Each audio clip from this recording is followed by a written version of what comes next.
सभी विद्यार्थियों का स्वागत है। मनी बैंकिंग के इस पेपर में आपका स्वागत है। आज हम इसका अगला टॉपिक पढ़ेंगे जिसका नाम है हाई पावर्ड मनी।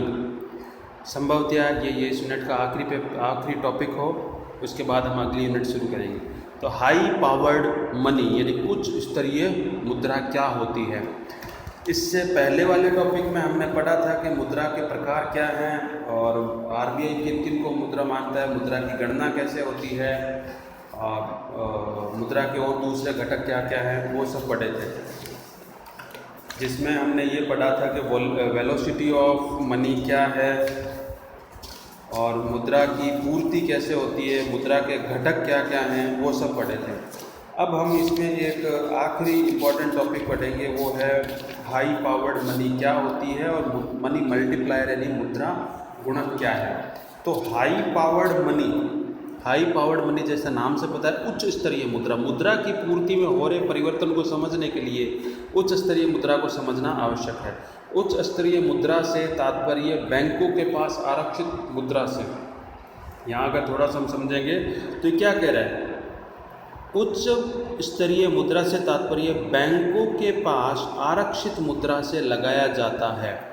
यानी बैंकों के पास में जो आरक्षित मुद्रा पड़ी है वो बैंकों द्वारा अपनी जमाओं का एक निश्चित प्रतिशत CRR और SLR हेतु सुरक्षित रखा जाता है, क्योंकि यह कोष बैंकिंग क्रियाओं के कारण नवीन जमा राशि निर्माण के गुणक प्रक्रिया का आधार होता है तथा यह आरक्षित कोष गुणक प्रक्रिया के कारण स्वतः बढ़ते हैं, अतः उसे उच्च स्तरीय मुद्रा कहते हैं।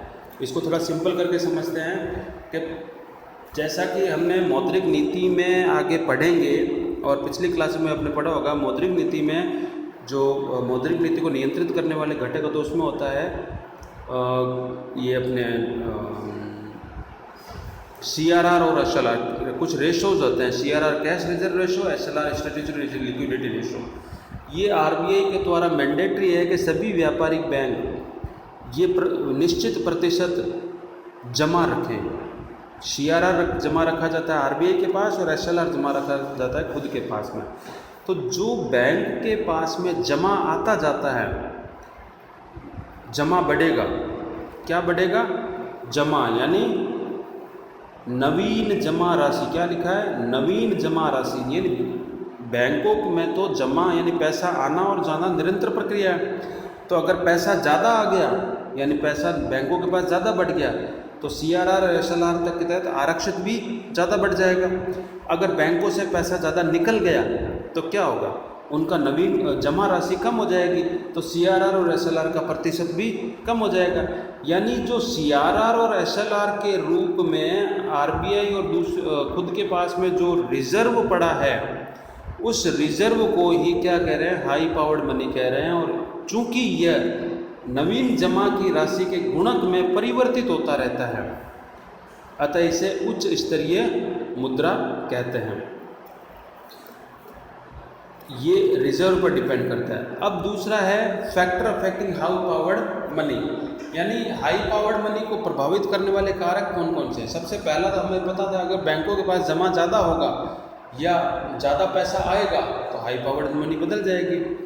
अब यहाँ हमें पता है बैंकों के पास पैसा कहाँ से आएगा, तब जब cash in hand with public, अगर लोगों के पास हाथ में पैसा ज़्यादा है तो ये प्रभावित करेगा। दूसरा है मनी डिपॉजिटेड विद आरबीआई के पास में जो पैसा जमा है वो।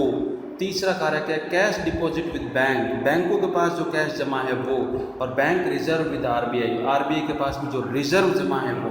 यानी factor affecting high powered money को 4 प्रकार की मुद्रा ही प्रभावित करेगी। कौन कौन सी मुद्रा, अगर दोबारा पढ़ें तो पहली मुद्रा वो जो पब्लिक की जेब में है, दूसरी मुद्रा वो जो आरबीआई के पास जमा है, तीसरी मुद्रा वो जो बैंकों के पास जमा है और चौथी मुद्रा वो जो आरबीआई के पास रिजर्व में है।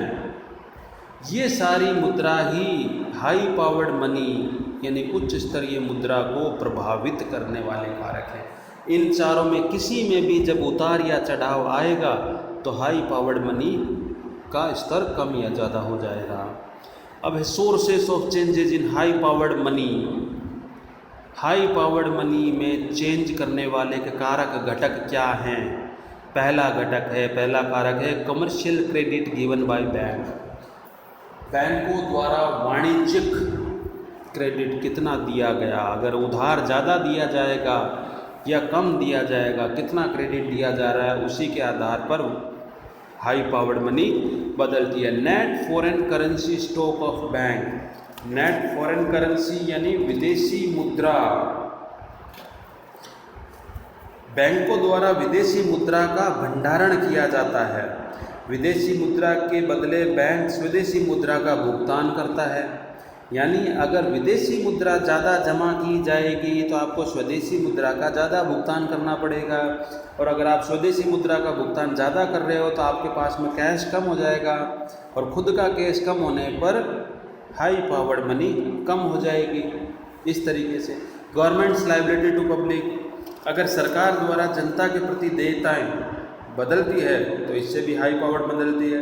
जैसे सरकार की कई कारणों से जनता के प्रति देयताएँ निर्धारित हो जाती है। इन दायित्वों की पूर्ति हेतु सरकार द्वारा रिजर्व बैंक के माध्यम से नई मुद्रा निर्गमित की जाती है। इस नई मुद्रा के निर्गमन के कारण उच्च स्तरीय मुद्रा की मात्रा में वृद्धि होती है।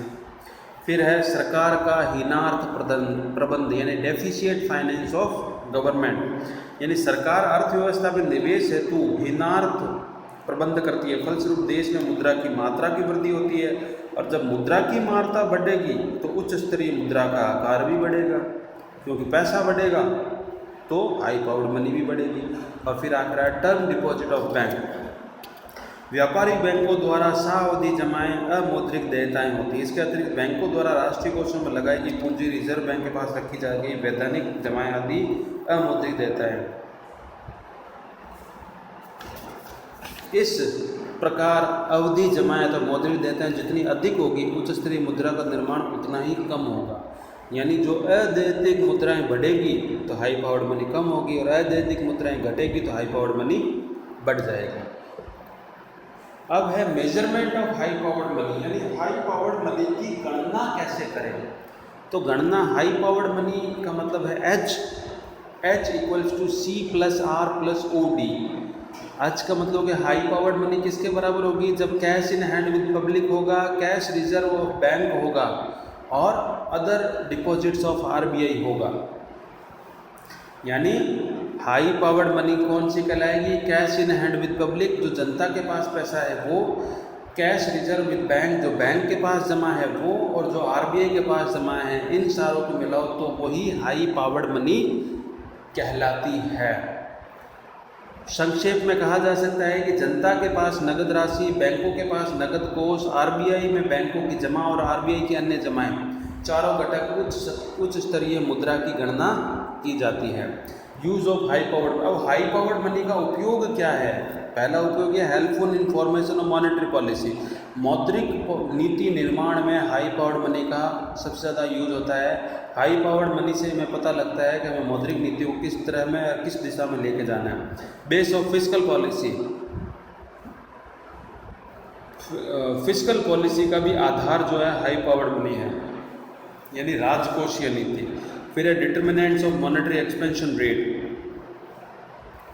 मॉनेटरी एक्सपेंशन रेट का डिटर्मिनेंट्स यानी निर्धारक है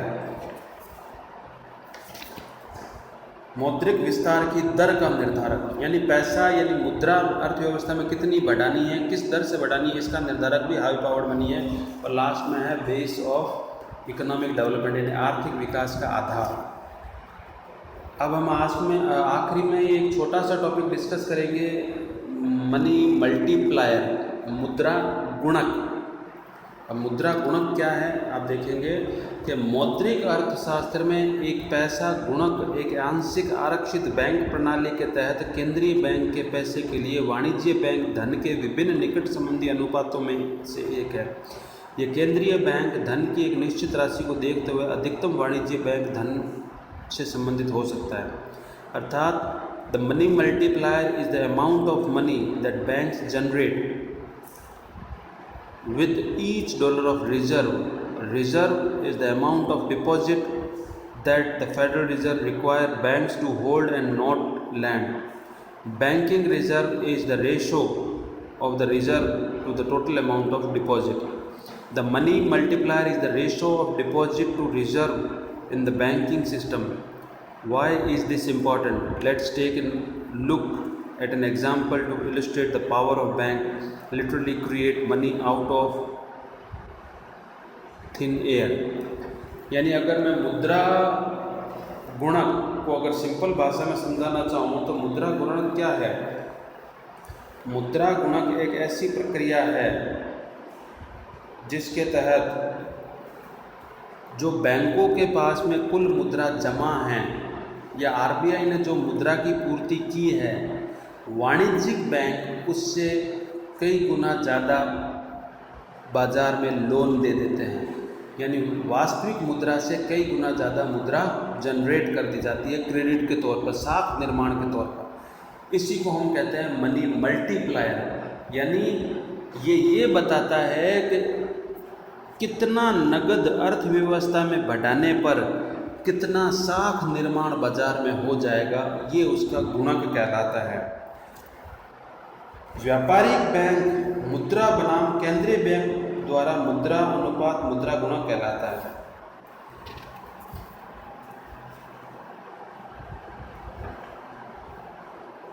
यानी मुद्रा गुणक क्या है? मौद्रिक आपूर्ति की किसी अर्थव्यवस्था में वास्तविक दशा को समझने में मदद करता है.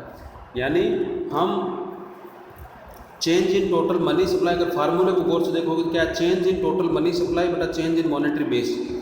यानी टोटल रिजर्व कितना है और मुद्रा की पूर्ति में परिवर्तन कितना हो रहा है, इसी का अनुपात हमें क्या बताता है? Money multiplier. जैसे लिखा हुआ है, money multiplier refers to how an initial deposit can lead to bigger final increase in total money supply. For example, if the commercial bank gain deposit of 1 million pound and this leads to final money supply is 10 million, the money multiplier is 10. मतलब क्या हुआ कि अगर बैंकों में किसी तरीके से 1 मिलियन का जमा ज़्यादा आ जाता है तो फाइनल मनी सप्लाई कितनी बढ़ जाएगी? 10 मिलियन की. यानी उतना उन्होंने 10 गुना ज़्यादा लोगों को क्रेडिट दे दिया. अब ये कॉन्सेप्ट आप समझोगे जब हम क्रेडिट क्रिएशन पढ़ेंगे, क्योंकि क्रेडिट क्रिएशन से हमें पता लगता है व्यापारिक बैंक साख निर्माण कैसे करते हैं. फिलहाल आप इतना ही समझिए कि ये change in total money supply और change in monetary base in reserve का अनुपात कहलाता है. इसी के साथ में हमने आज ये हाई पावर्ड मनी और मनी का ये दूसरा टॉपिक छोटा सा मनी मल्टीप्लायर पढ़ा. इसी के साथ में ये यूनिट संभवतः पूर्ण होती है. आप इसको लगातार पढ़ते रहें और मैं इसके नोट्स भी ग्रुप में डाल दूँगा. असाइनमेंट करते रहें और कोई डाउट हो तो आप बेझिझक पूछें. अगले वीडियो में फिर मिलेंगे, तब तक स्वस्थ रहिए.